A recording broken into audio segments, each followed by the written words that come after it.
Hello and welcome to this week's episode of Hashtag Leadership What's on Your Mind, a podcast to make you stop and think about your leadership journey. And I've got some great guests and experts in their fields to come and make you add to your leadership journey with lots of nuggets of great information. So today we are speaking to Peter. Hi Peter, how are you doing?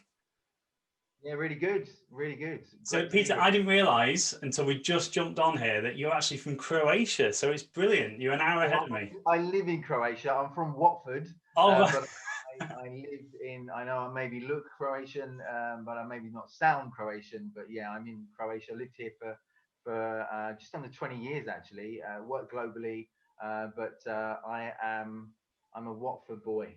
Fantastic. So you nearly went into it then. I was going to say we've got 20 minutes. I'd love for you to introduce yourself for our audience, and then we'll start the podcast fully. Great. Introduce yourself. So yes, simply I'm a speaker coach. I'm a TEDx coach, and I simply help people to tell better stories, managers, leaders, teams, startup accelerators, to really hone in on their ideas and tell them in the right way, using the right content, the right words, and the way they share that as well. So as a coach, helping people to stand up on stage, that's exactly what I do. I do that here in Europe, UAE, around the world as well. Although right now, my world, as is most of your world, is in this little box here. Yeah, and we're definitely going to cover that off as well, aren't we, near the end of this podcast? So that's fantastic. So let's ask you the one question that is common of every guest that I have on here, specifically to leadership. And I know we're going to go and add value in another direction of confidence, speaking and Zoom and all those sort of things. But are you aware, whether it's on reflection or at the time, about when your personal leadership journey started?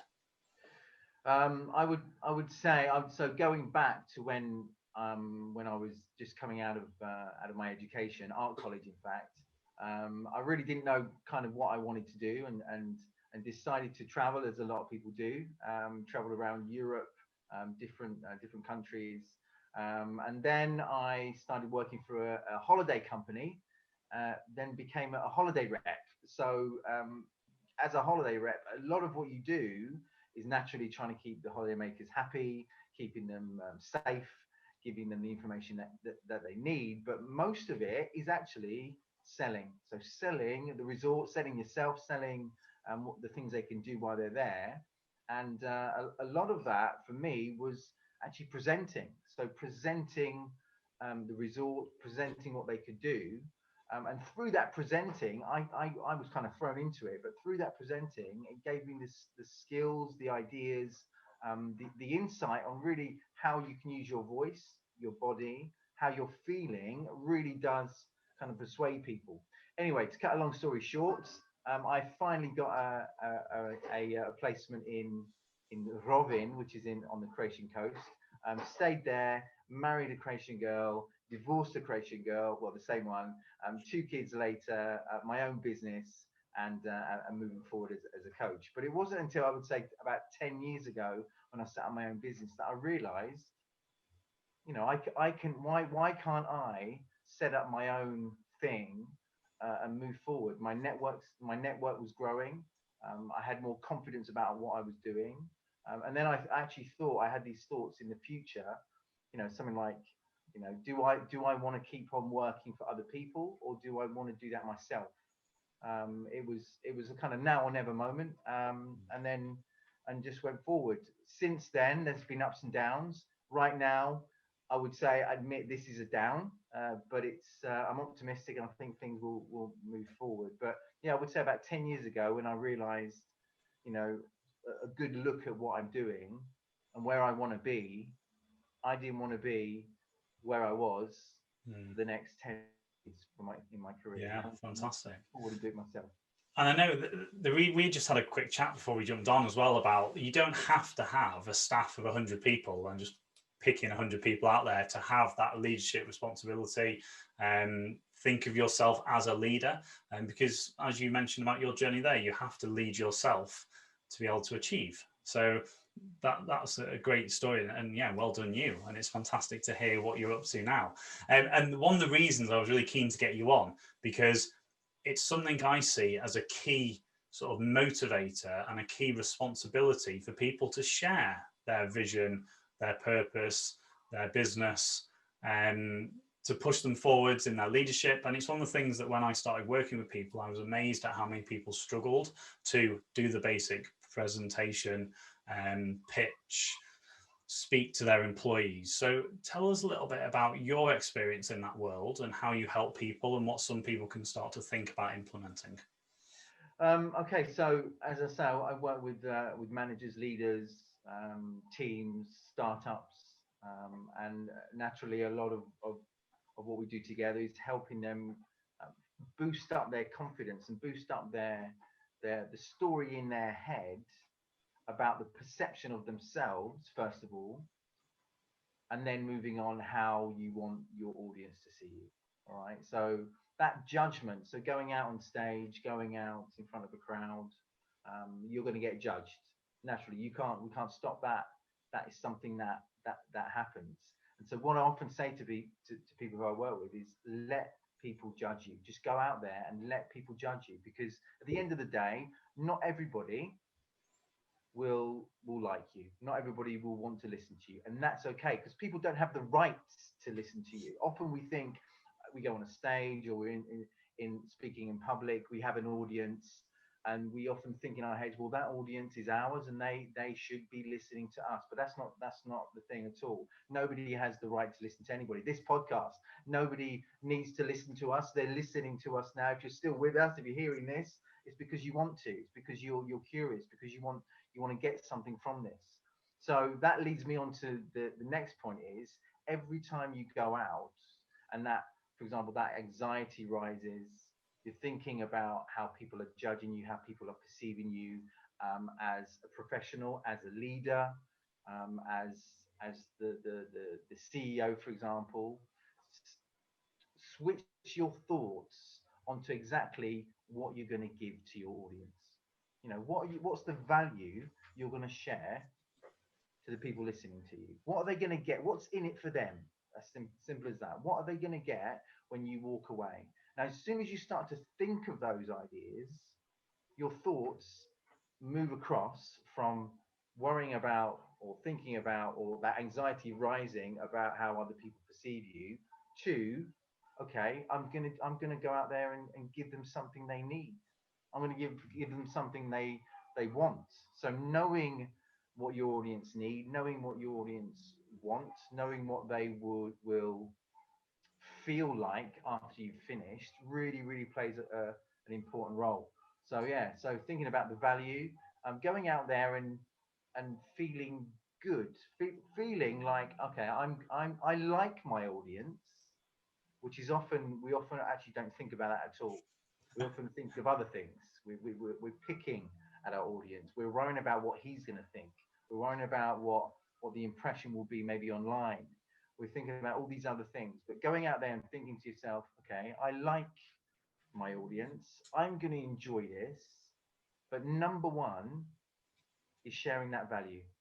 I'm going to give you that value, give you something good, something worthwhile to listen to. And if you follow that, that will, you know, everything you do is shaped by that thought. All right. And that will start to help. This isn't a quick fix, but it will start to help you focus, especially when you're putting everything together for your presentation or your pitch or whatever it is you have to share, even if it's just a couple of minutes. Thinking about what your audience will want and appreciate really does help. You're right, and I just add, or put onto that, sort of like I'm always thinking about adding value, and that's what you're saying there, isn't it? Think about what you're going to give away, think what your added value is, because then that gives you a purpose to speak, and it gives you that confidence that I've not thought about before, actually. And knowing that and trying to find out what, if you don't know that, trying to find out what that is. And like, for example, here in this context with your podcast, there are different ways you can do that. You already have probably a network of people before you started that had spoken to you and said to you, listen, you should, doing a podcast, probably a good idea. And then you had chats and conversations, probably with a lot of people, getting feedback as you go on. So asking people to comment, asking people to let you know, I would really like to hear that, or I'd really like to have a guest who can talk about that, for example, or I didn't really appreciate that. Perhaps this is a good idea. So getting the feedback from the people that are listening, that are tuning into this, can only help us go forward. So really trying to understand.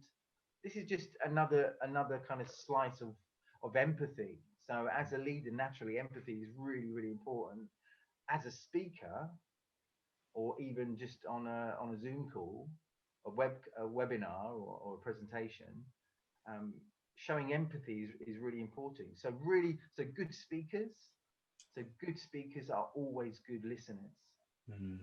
Yeah, good speakers are always good listeners, listening to the feedback, listening to what their audience wants, appreciates, doesn't likes, all helps in getting that connection with the people that you're sharing your message to. Do you know what? You just made me think of something. So I've seen people do presentations, talk about the anxiety about presentations, and you're so right. What they do in the end is they do it so quickly that they just want to get it over and done with. Boxed off is a term I hear. Just let's get it done and then let's move on. And then it's such a heightened anxiety point that they don't want to revisit it. And we said about it's a skill that you develop, and I'd like to sort of share on that. But when you said about feedback, then is that we only get the confidence and the appreciation of what we're able to do by getting that feedback to allow us to go and then do it again. So that's really important. I've not thought about that. Absolutely. And so it just made me think again on, so anything we do a lot of, naturally, we get more confident in, right? So if I was to start running, I do run occasionally, but if I was to do it more professionally and more on a regular basis, twice a week, 3 times a week, 4 times a week, in my mind, I would get confident of that, right? I would feel confident. I would feel like, yeah, I'm good at this, right? But that's not necessarily the case, because to get good at something, we need the confidence that we can do it, and we're confident about ourselves, and we trust ourselves. But also we need the feedback. We need other people to give us their opinion on what they think, and sort of keep learning. And that often happens with speakers. So meeting a lot of speakers, professional speakers who get paid a lot of money to stand on stages around the world. A lot of them are great. A lot of them are absolutely fantastic. A lot of them are not so great. And there's quite a high percentage, you'll be surprised, that are just simply confident people sharing messages. Yeah, I can imagine. So in the speaker world, it could be quite a lonely job. But egos are really high. Believe me, egos are really high, because naturally, you're getting paid to stand on a stage, travel around the world. You're getting paid to get people to listen to you. Naturally, and you do it often. Naturally, in your mind, you're going to say to yourself, "Well, I'm good at this. This is what I do. This is my career." Yeah. But actually, if you like break things down, a lot of speakers don't really look at themselves and think how they can keep on improving. And the speakers that I've spoken to, that, as I say, are really good listeners, they're the ones that are, even though they may not be at a high stage in their career, they're the ones you can see, and that after a few years' time, they keep doing what they're doing, they're going to improve. The rate of progression or improvement is far quicker, far more of an impact than, let's say, others who've been just doing the same thing all the time. So my message there is really confidence. So when we do things all the time, we can get more confident at it, but we have to keep improving as we get more confident. Yeah, and you know what? We were obviously very specifically talking about being able to talk, stand up in front of people, and share our message and our story. But as you were saying, talking then, it's all transferable across to being a great leader in general. being able, the skills of being able to listen and be able to Absolutely. take on board what's going on around you, and not fitting into, I've got this big thing that I sat down after 12 months of being outside my military bubble and thought, what have I seen in the world of business? And a lot of people are busy being busy, and there's no focus, direction, time. And it comes into that, doesn't it? People don't think, they don't have that time for listening. But Absolutely, as and you we would get know, in our heads, we get with that story in our heads. We just what we do, what we get paid for, and the day-to-day ins and outs of everything we do. We just get whisked away in that, but we don't actually have time to think and say, actually, or we be more self-aware and look at ourselves and think to ourselves, hey, well, actually, that wasn't that great. That was it was good, but it could be better. How can I get better? How can I be better? And I know I see a lot of younger speakers, or people that are maybe at the beginning of their speaking journey, or haven't spoken a lot but they want to do more. They're like really keen on this, on the idea of moving forward by keep on learning, by listening to others, and showing that slice of empathy. yeah, amazing. So let's move on to the what we are talking on right now. So Zoom. There are other platforms available, obviously. Cover that one off. People's challenges with speaking, sharing, communicating with people online, and with companies that are, because I was online 12 months before all this world pandemic started, and it's been great being joined online. I've been amazed at the opportunities to scale what I do using these platforms. But there are challenges and potential barriers for lots of people. So talk to me specifically about how you work with people and what you suggest people think about to communicate and share their message, communicate with their teams on a platform like this. Yeah, it's so true. We've kind of a lot of us, not everyone, but a lot of us have been kind of just thrown into this, and we, whether we like it or not, we have to communicate now with the people that maybe we were communicating face to face with before. We have this kind of almost this social pressure where we have to. Some of us feel we have to, look our best. We have to, show our professionalism, our real professionalism through this screen. We get, again, the same things as if you were speaking in public on stage. You're getting judged. What will people think of me? What will they think of my messages? How I look and how I sound. So the first thing I would say with that is, it's okay. It's okay to not, you don't have to look your best on a Zoom call. When you go into, unless you're someone who wants to look their best walking into their office every day, then okay, because you have to keep, if you want to keep that continuity going, and that's what your identity is, and people know you from that, then okay. But for most of us, it's okay not to look our best, but just to go out there, and before you go onto the call, is just to take a couple of minutes, especially if your anxiety rises when you have to do this kind of thing online. It's just to take a few deep breaths, and remember when you're breathing. So there are a lot of different breathing exercises we can do, but always remember your breath out.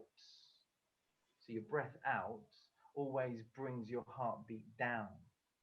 Right, so your heartbeat down, good thing, because it just makes you feel more relaxed. So whenever that anxiety rises, especially for these calls here, take a breath in, just a natural breath in through the nose,